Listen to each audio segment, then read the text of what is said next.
Sa baryo Pugad Lawin, hinimok ni Andres Bonifacio na maghimagsik ang katipunan laban sa mga Kastila. Kailangan na nating tuldukan ang kalupitan ng Espanya laban sa ating lahi. Ito ang sagisag ng kanilang pang-aalipin.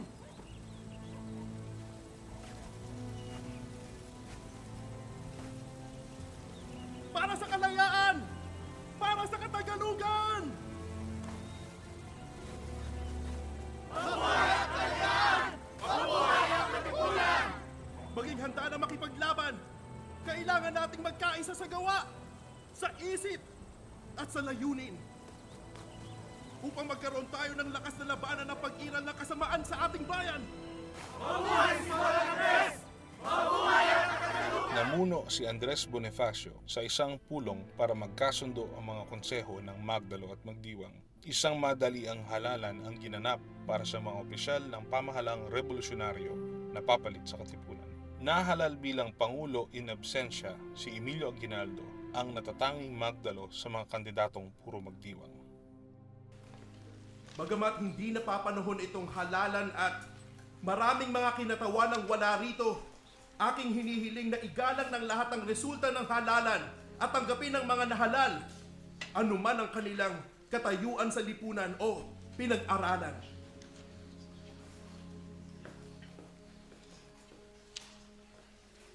Mas nararapat ng sa pinagawa ko ng piniling bayan. Matapos siyang matalo sa San Juan del Monte, bahatang buto ni Bonifacio na bumalik dito sa bansa hindi tayo papayag. Ito ay Cavite. Walang bodeguero at tagatundong mga hari dito. Si Emilio Aguinaldo ang may pinakamaraming boto. Umapangalawa sa bilangan si Andres Bonifacio. Si Don Emilio na ang bagong Pangulo.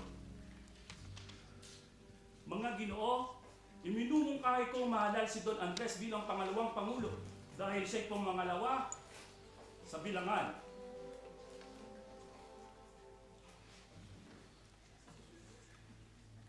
Kung walang ibang sumasang-ayon, ay ipagpapulunin natin ang halalan. Malapit na pumatok ang mga Kastila, kaya kailangan natin magmadali. Sa panghuling bilang, ang pangalawang Pangulo, Mariano Trias. Para sa Kapitan General, Artemio Ricarte. Para sa tagapangasiwa ng Panloob, Andres Bonifacio. Ginoo!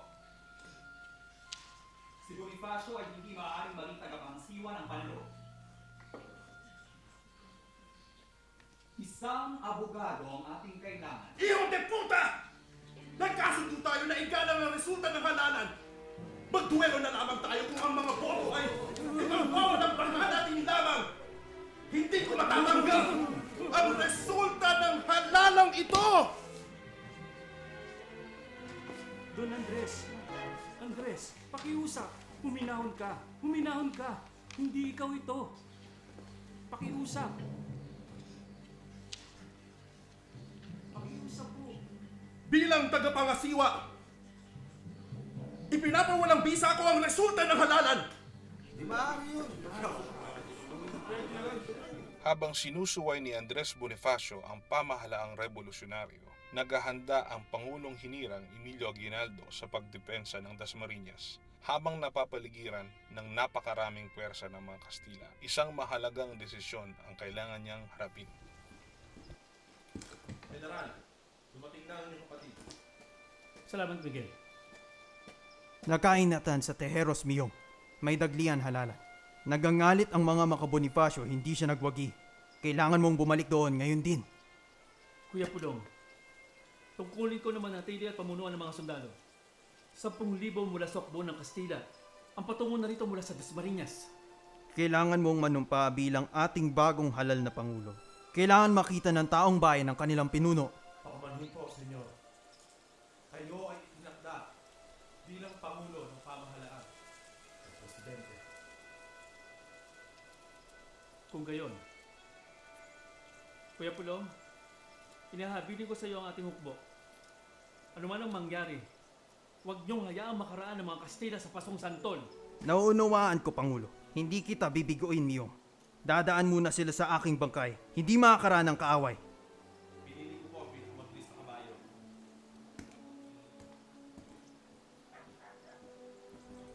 Dahil sa kanyang di pagkilala sa resulta ng halalan sa Tejeros at ng pamahalang revolusyonaryo, hinatulan ng kamatayan si Andres Bonifacio sa salang pagtaksil.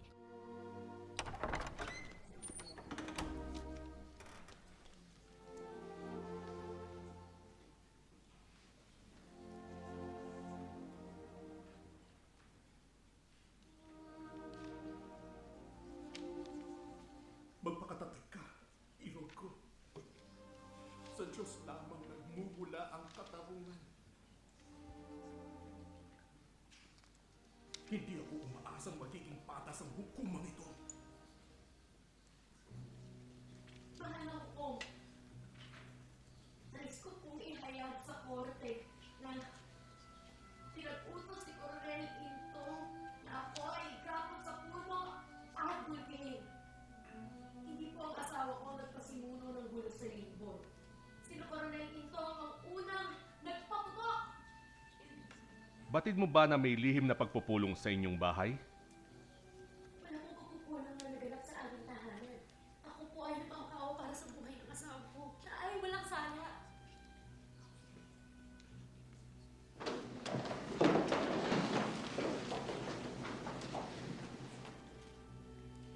Maaari ka nang maupo. Bilang punong hukom, ito ang pasya ng hukuman. Na ayon sa mga iniharap na ebidensya, si Andres at ang kanyang mga kapatid na si Riaco at Procopio Bonifacio ang nanguna sa planong pagsalakay sa gobyernong revolusyonaryo at pagpatay sa Pangulo. Batay sa kanyang kilos, siya ay isang taksil sa bayan! Mag-aalang kong iminumungkahi na sina Andres at Procopio ay hatulan ng parusang kamatayan.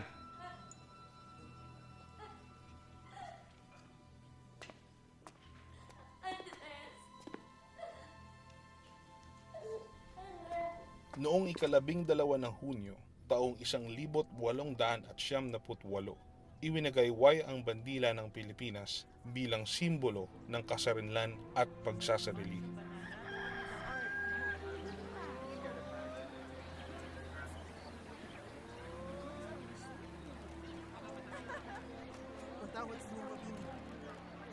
Kapuri-puri ang inyong ginawa. Hindi madali na pagtulungan akong buhatin mula Batangas hanggang Cavite. Senyor Mabini, bakit napakahalaga ng pagpapahayag ng kasarinlan? Ipinapakita nito na tunay tayong malaya.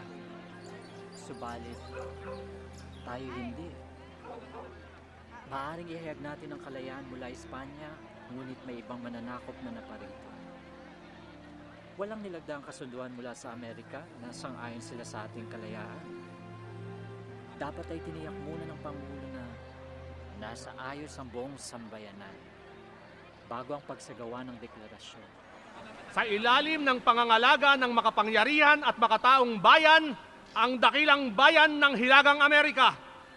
Ngayon, aming formal na idinideklara sa ngalan at sa ilalim ng kapangyarihan ng mamamayan ng Pilipinas na sila ay may karapatang magsarili at maging malaya.